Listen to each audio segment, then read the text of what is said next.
തെറ്റ് മുഴുവൻ ഇവൻ ചെയ്തിട്ട് മറ്റുള്ളവരെ കൊണ്ട് ഇവൻ ഞങ്ങളെ കുറ്റപ്പെടുത്തി. എന്തിനാ ഇവൻ ഞങ്ങളുടെ കുടുംബത്തെ ഇങ്ങനെ ഉപദ്രവിക്കുന്നത്? രേണുക ചോദിച്ചു. പ്ലീസ് ഏട്ടത്തി, കഴിഞ്ഞതൊക്കെ മറക്കണം. ഇവനെ ചെറുപ്പം മുതൽ നിങ്ങൾക്കറിയുന്നതല്ലേ. അവൻ എങ്ങനെയോ ഇത്തരം കൂട്ടുകെട്ടിൽ പെട്ടുപോയി. ഇനി ഒരിക്കലും അവന്റെ ഭാഗത്തുനിന്ന് ഒരു പ്രശ്നവും ഉണ്ടാവില്ല, മാധവൻ എളിമയോടെ പറഞ്ഞു. അവിടെ എല്ലാവരും നിശബ്ദരായി മാധവൻ പറയുന്നത് കേൾക്കുന്നുണ്ടായിരുന്നു. പോ ഗൗതം, പോയി വല്യച്ഛനോട് മാപ്പ് പറയൂ, മാധവൻ ദേഷ്യത്തോടെ ഗൗതമനെ നോക്കി പറഞ്ഞു. ഗൗതമന് അത് കേട്ട് വളരെയധികം ദേഷ്യം തോന്നി. എന്നിട്ടും മനസ്സില്ലാ മനസ്സോടെ അവൻ അവരുടെ മുന്നിൽ ചെന്ന് തല കുനിച്ചു നിന്നു. ഞാൻ നിങ്ങളോട് ചെയ്തത് തെറ്റാണ്, എന്നോട് ക്ഷമിക്കണം, അവൻ വളരെ പതുക്കെ പറഞ്ഞു. ഗൗതം അവരോട് മാപ്പു പറഞ്ഞതും പ്രയാഗയ്ക്കും കുടുംബത്തിനും അല്പം ആശ്വാസം കിട്ടി. കാരണം വളരെ കാലമായി അവരെ ഒരു കാരണവുമില്ലാതെ ഉപദ്രവിക്കുമായിരുന്നു അവൻ. അവൻ ഇന്നവരുടെ മുന്നിൽ തല കുനിച്ചു നിൽക്കുന്നത് ചെറുതല്ലാത്തൊരു സന്തോഷം അവർക്ക് കൊടുത്തു. ഗൗതം, അല്ലെങ്കിൽ എല്ലായ്പ്പോഴും നിന്റെ ശബ്ദം വളരെ ഉറക്കെയാണല്ലോ കേൾക്കാറുള്ളത്. ഇന്നെന്താ ഇത്രയും കുറഞ്ഞുപോയത്? അതുകൊണ്ടാണോ എന്നറിയില്ല, നീ പറഞ്ഞതൊന്നും ഞങ്ങൾ കേട്ടില്ല, അർജുൻ അടുത്തുള്ള സോഫയിൽ ഇരുന്നു കൊണ്ട് പറഞ്ഞു. സാഹചര്യം ഇതല്ലായിരുന്നുവെങ്കിൽ അവൻ തിരിച്ചു മറുപടി പറഞ്ഞേനെ. പക്ഷേ ഇപ്പൊ മിണ്ടാതിരിക്കുന്നതാണ് നല്ലത് എന്ന് ഗൗതമന് തോന്നി. ഉറക്കെ സംസാരിക്കുക ഗൗതം, മാധവൻ പറഞ്ഞു. ഗൗതം മുഷ്ടി ചുരുട്ടി മനസ്സില്ലാ മനസ്സോടെ പറഞ്ഞു. ഞാൻ ചെയ്തതൊക്കെ വളരെ വലിയ തെറ്റാണ്. ഞാൻ അതിൽ റിഗ്രറ്റ് ചെയ്യുന്നുണ്ട്. നിങ്ങളെല്ലാവരും എന്നോട് ക്ഷമിക്കണം, അവൻ പറഞ്ഞു. മഹാദേവനും രേണുകയും പ്രയാഗയും പരസ്പരം നോക്കിയെങ്കിലും ഒന്നും മിണ്ടിയില്ല. അതുകൊണ്ട് തന്നെ അവർ ക്ഷമിച്ചു എന്ന് മാധവൻ ധരിച്ചു.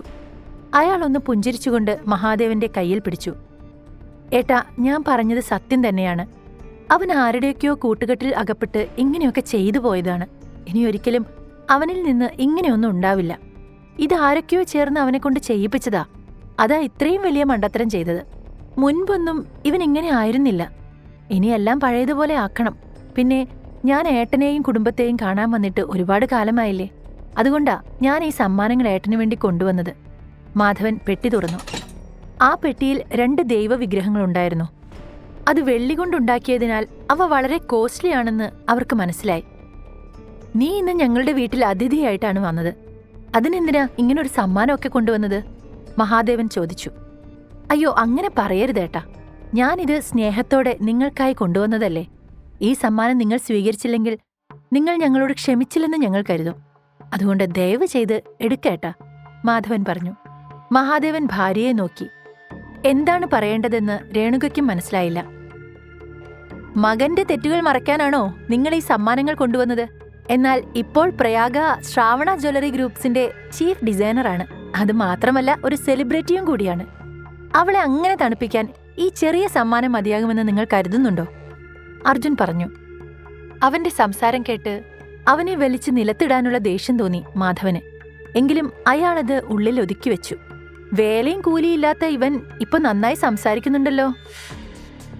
പ്രയാഗയ്ക്ക് ചീഫ് ഡിസൈനറായി പ്രൊമോഷൻ ലഭിച്ചതിന് അവളുടെ ചെറിയച്ഛൻ എന്ന നിലയിൽ ഞാൻ അവൾക്ക് നൽകുന്ന ഒരു ചെറിയ സമ്മാനം മാത്രമാണിത്, മാധവൻ ദേഷ്യം കടിച്ചമർത്തി ചിരിച്ചുകൊണ്ടു പറഞ്ഞു. പ്രയാഗ നിസ്സംഗതയോടെ അച്ഛനെ നോക്കി. ആ സമയം മാധവൻ തന്റെ അടുത്തിരുന്ന സ്യൂട്ട് കേസ് എടുത്ത് എതിർവശത്തുള്ള ടേബിളിൽ വെച്ചു. അയാൾ എല്ലാവരെയും നോക്കി അത് തുറന്നു. ഇതിൽ 1,00,000 രൂപയുണ്ട്. മോളെ പ്രയാഗെ, ഗൗതം നിന്റെ ഏട്ടനാണ്.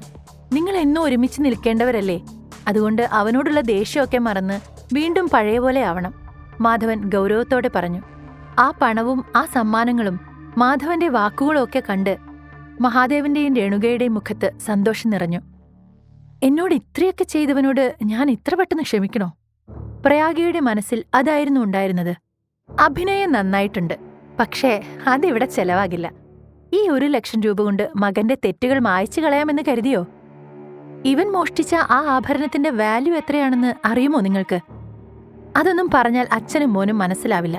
അതുകൊണ്ട് ഈ കൊണ്ടുവന്ന സാധനങ്ങളൊക്കെ എടുത്ത് വന്നതുപോലെ അങ്ങ് തിരിച്ചു പോയാട്ടെ, അർജുൻ പറഞ്ഞു. മാധവൻ ഇരുന്നിടത്തു നിന്ന് എഴുന്നേറ്റ് അർജുന് നേരെ നോക്കി. അർജുൻ തന്നെ കണ്ട് പേടിക്കുമെന്ന് കരുതിയെങ്കിലും അവൻ ഒട്ടും ഭയക്കാതെ നേരിട്ട് തന്നെ നോക്കിയിരിക്കുന്നത് കണ്ട് മാധവനൊന്ന് ഞെട്ടിപ്പോയി. അർജുനെ കൊല്ലാനുള്ള ദേഷ്യം വന്നെങ്കിലും അയാൾ അതെല്ലാം വളരെ പ്രയാസപ്പെട്ട് അടക്കി നിർത്തി. ജീവിതത്തിൽ ഇത്രയേറെ വിഷമിച്ച അവസ്ഥ മാധവന് ഇതിനു മുൻപ് ഉണ്ടായിട്ടില്ല. അർജുൻ, നിനക്കിപ്പോ എന്താ വേണ്ടത്? അയാൾ പല്ല് കടിച്ചുകൊണ്ട് ചോദിച്ചു. നിങ്ങളുടെ ഈ മാപ്പുപറച്ചിലൊന്നും ഒരു ഒറിജിനാലിറ്റി ഇല്ല. ഒക്കെ ഒരു നാടകം പോലെ തോന്നുന്നു. അർജുൻ പുച്ഛത്തോടെ പറഞ്ഞു. നീ എന്താ പറഞ്ഞു വരുന്നത്? ഇനി ഗൗതം കാലിൽ വീണ് മാപ്പ് ചോദിക്കണമെന്നാണോ? മാധവൻ അക്ഷമനായി പറഞ്ഞു. കറക്റ്റ് കറക്റ്റ്, അത് തന്നെയാണ് ഞാൻ ഉദ്ദേശിച്ചത്. അർജുൻ ചിരിച്ചുകൊണ്ട് പറഞ്ഞു. അത് കേട്ടതും ഗൗതമിന്റെ ദേഷ്യം കൂടിക്കൂടി വന്നു. നിന്നെ ഞാൻ ഇന്ന് കൊല്ലുപെടാം എന്നും പറഞ്ഞ് അവൻ അലറി. കണ്ടില്ലേ, ഇതാണ് ഗൗതമിന്റെ യഥാർത്ഥ രൂപം.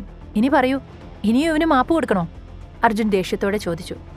എടാ നിർത്തിക്കോ നീ, ഞാൻ എന്ത് ചെയ്യണമെന്ന് തീരുമാനിക്കാനൊന്നും നീ വളർന്നിട്ടില്ല, ഗൗതം ദേഷ്യത്തോടെ പറഞ്ഞു. എങ്കിൽ വന്നതുപോലെ തിരിച്ചുവിട്ടോ. ഇനി എന്താ ചെയ്യേണ്ടതെന്ന് ഞങ്ങൾക്ക് നന്നായി അറിയാം. മേശപ്പുറത്തിരുന്ന ആപ്പിൾ കടിച്ചുകൊണ്ട് അർജുൻ പറഞ്ഞു. ഗൗതം, നീ ഒന്നും മിണ്ടാതെ നിന്നേ. കാര്യങ്ങൾ വീണ്ടും വഷളാകുന്നത് കണ്ട് മാധവൻ മകനെ ശകാരിച്ചു. ഗൗതം മുൻപ് ചെയ്തതൊക്കെ മറന്നോ? അച്ഛന്റെ ഫാക്ടറിയിലെ ഇൻവെസ്റ്റേഴ്സിനെയൊക്കെ ഭീഷണിപ്പെടുത്തി അവന്റെ സൈഡാക്കി. അവിടെയുള്ള ജോലിക്കാരെ തെറ്റിദ്ധരിപ്പിച്ച് അച്ഛനെ ആക്രമിക്കാൻ പ്രേരിപ്പിച്ചു. ഇപ്പോൾ പ്രയാഗയുടെ ഡ്രീം പ്രൊജക്ട് മോഷ്ടിച്ച് അവളെ എല്ലാവരുടെയും മുന്നിലും കള്ളിയാക്കി. ഇതൊക്കെ മറന്നോ? അർജുൻ മഹാദേവനെയും രേണുകയെയും നോക്കി പറഞ്ഞു. ഒരു നിമിഷം അവർ കൊണ്ടുവന്ന പണത്തിൽ വീണുപോയ രേണുക പെട്ടെന്ന് യാഥാർത്ഥ്യം ഉൾക്കൊണ്ട് മുന്നോട്ട് വന്നു. ഒന്നും ആരും മറക്കില്ല.